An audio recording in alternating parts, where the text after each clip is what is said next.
بسم الله الرحمن الرحيم. اخيرا وصلت مكنسة احلامي. كل حاجة في البيت هتساعدك فيها مكنسة بوش. ووش اند كلين سيريس 4. كل حاجة مش بس هتكنسي كده كنيس وتنظيف كده، لا كمان هتغسلك المراتب والانتريهات. هي بصراحة انا لسه جايباها ومش هقدر اقول لكم حكمي وتجربتي فيها، لكن انا هجربها معاكم وكل ما اجربها اقول لكم رأيي فيها. بس رأي الناس فيها هو اللي شجعني ان انا اجيبها. وانا طبعا سرشت، انا كنت عايزه حاجه تكون مش غاليه قوي، لان اللي في مصر موجود بيغسل سجاد وانتريهات هي هوفر وبيسيل، لكن الاتنين سعرهم معدي مش اقل من 7000 جنيه، لكن المكنسه دي الوحيده اللي سعرها اقل من 5000 جنيه. فانا هفتحها النهارده معاكم اهو، لسه جايالي قلت افتحها معاكم واشوف امكانياتها مع بعض. بسم الله الرحمن الرحيم.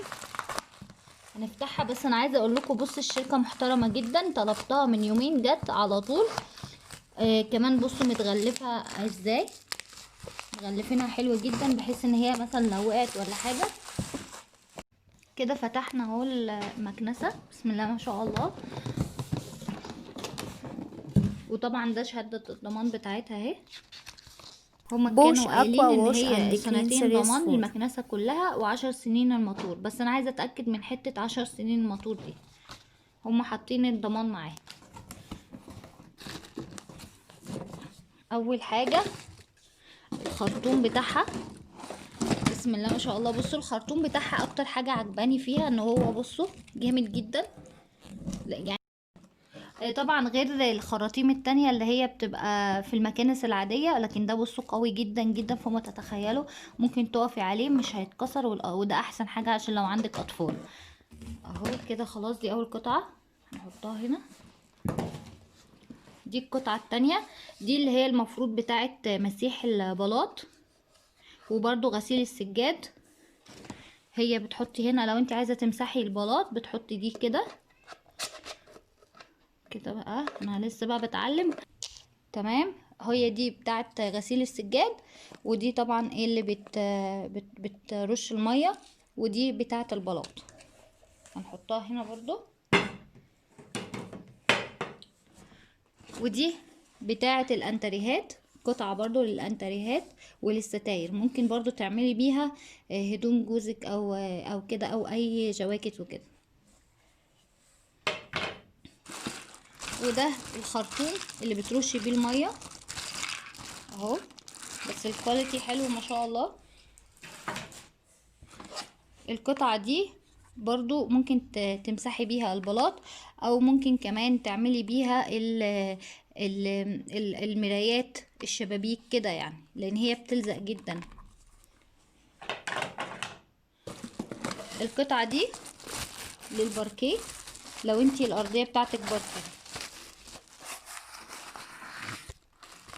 بصوا ناعمة جدا عشان الارضية بتاعت الباركيه طبعا ما تبقاش يعني الخشب ما يعملش ما يبص.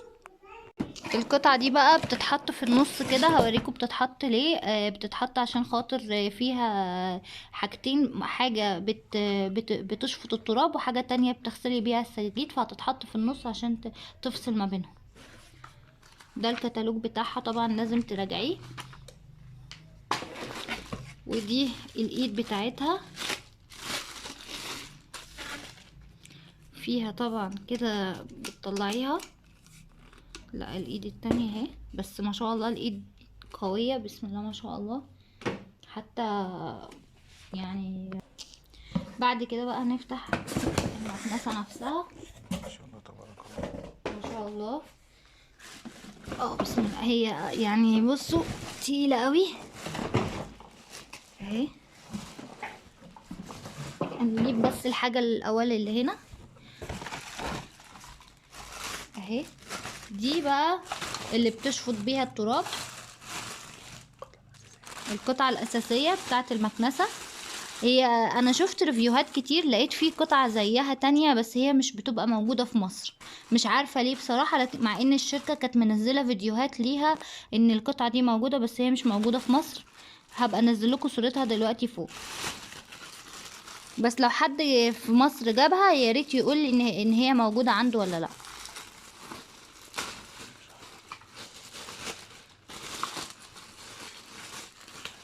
اهي ما شاء الله الكواليتي بتاعها حلو جدا.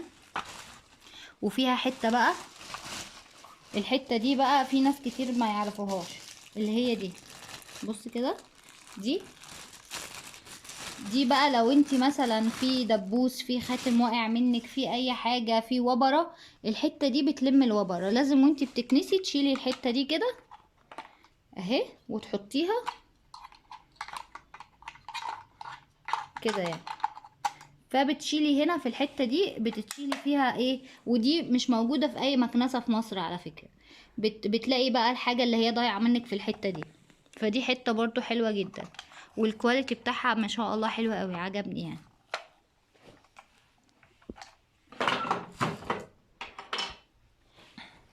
دي بقى اخر قطعه معانا اهي. القطعه دي بقى بتعملي بيها ايه؟ دي للمراتب، عشان لو عندك مرتبه مثلا فيها، لو انت عندك بيبيهات وكده وفيها بقع، القطعه دي بتشيل البقع وكمان بتنظف المراتب.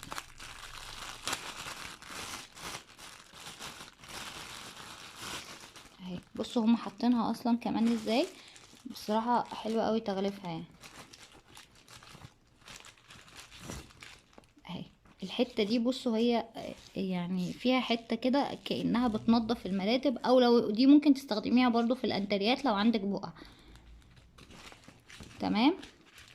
بعد كده اخر حاجه معانا هي دي كل القطع بتاعتها اللي معاها جوه المكنسه.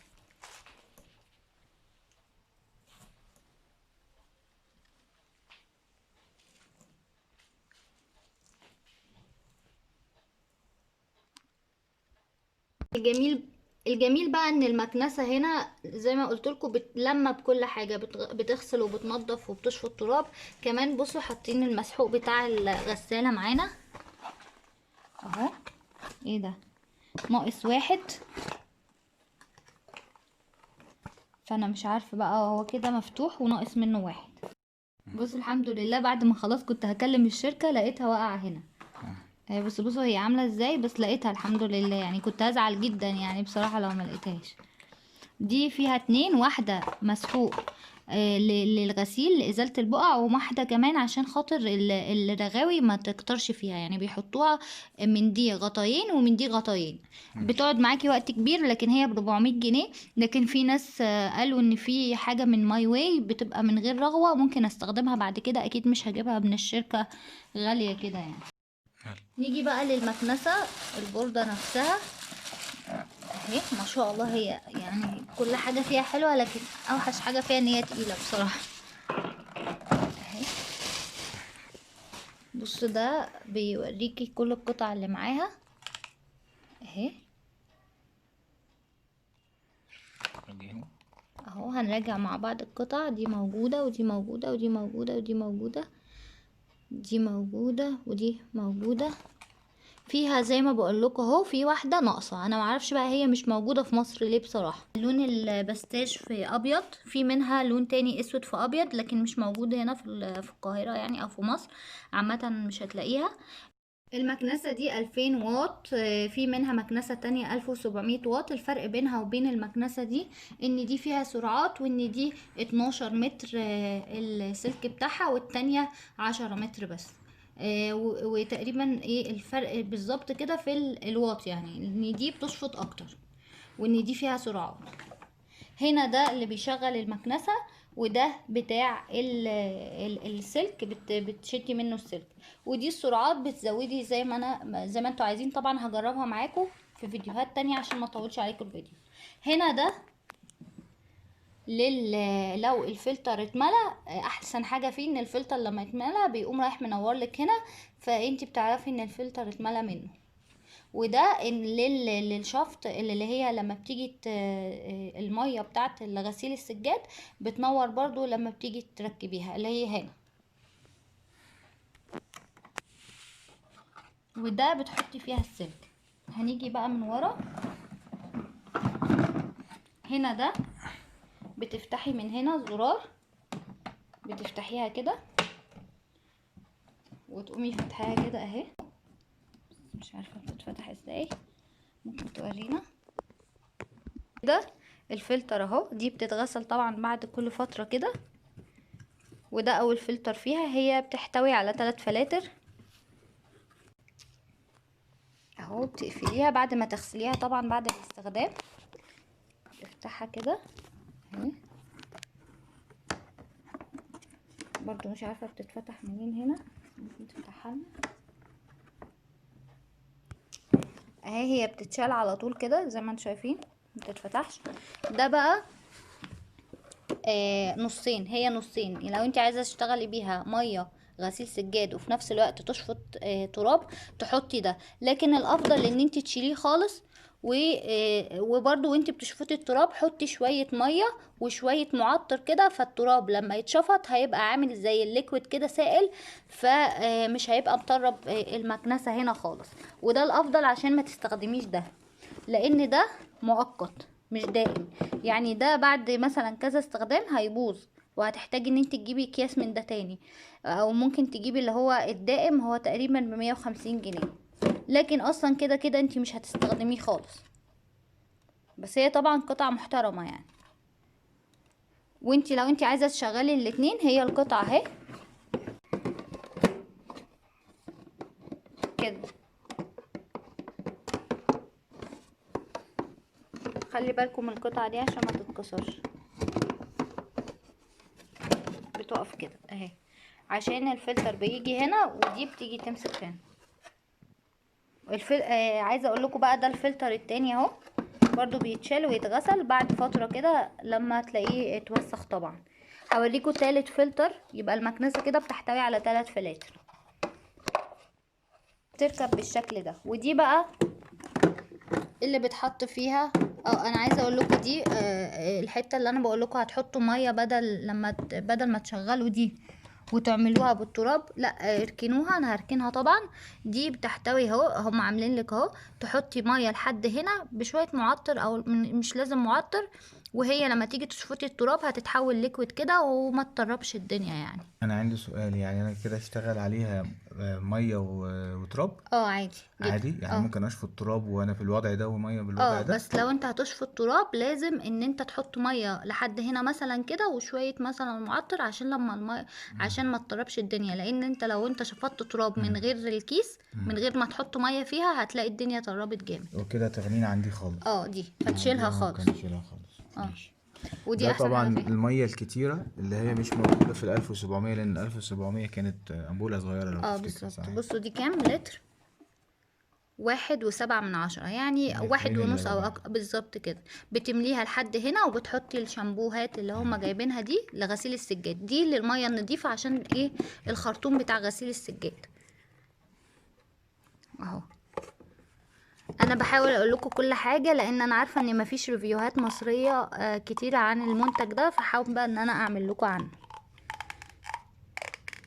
طبعا دي مش دعايه لاي منتج يعني اهو. بس بتفتحي من هنا وتحطي بقى الغطيين من الشامبو الاخضر وغطيين من الشامبو الابيض. هو الشامبو الاخضر ده اللي بيزيل البقع، والاصفر ده عشان ما يعملش رغاوي. ولما يخلصوا هحط لكم دلوقتي صورة بتاع ماي واي، او ممكن تستخدمي اريال بس تخففيه بمية، او برسيل جل، او اريال جل، لازم يكونوا جل، وتخففيهم بالمية زي مكنسة بسيل او هوفر بالظبط كده، بيعملوا كده. لما بيخلص المسحوق بتاعهم بيجيبوا اريال جل ويخففوه بمية ويعملوا بيه، بيغسلوا بيه. الحتة المخفية من هنا ده الزرار بتاعها من هنا، ده الفلتر التالت.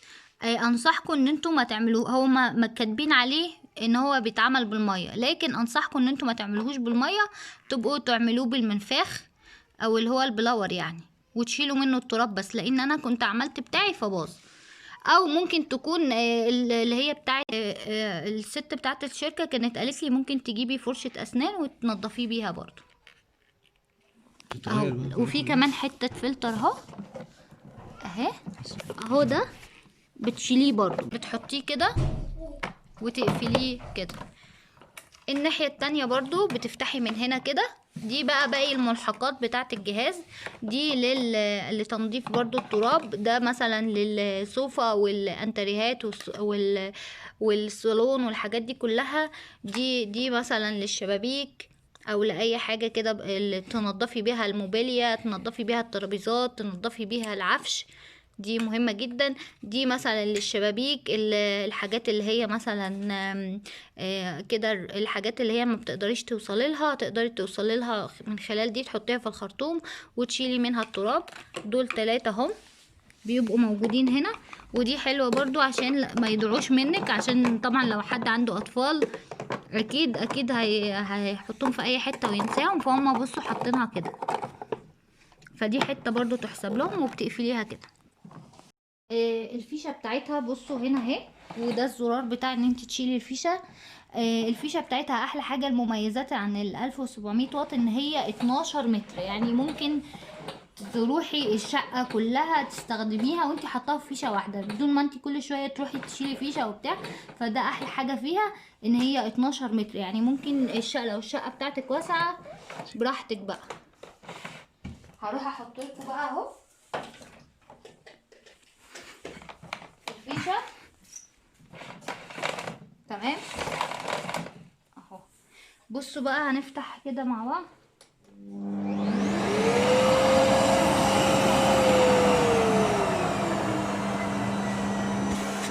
دي اقل سرعة خالص، بنزود السرعات.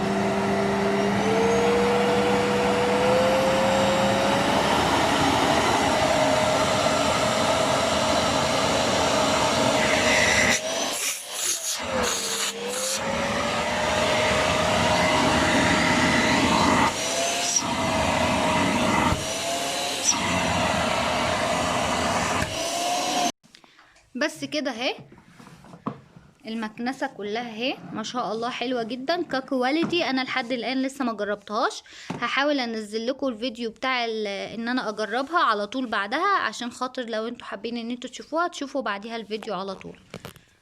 بصوا اهي المكنسه ما شاء الله هي قويه جدا،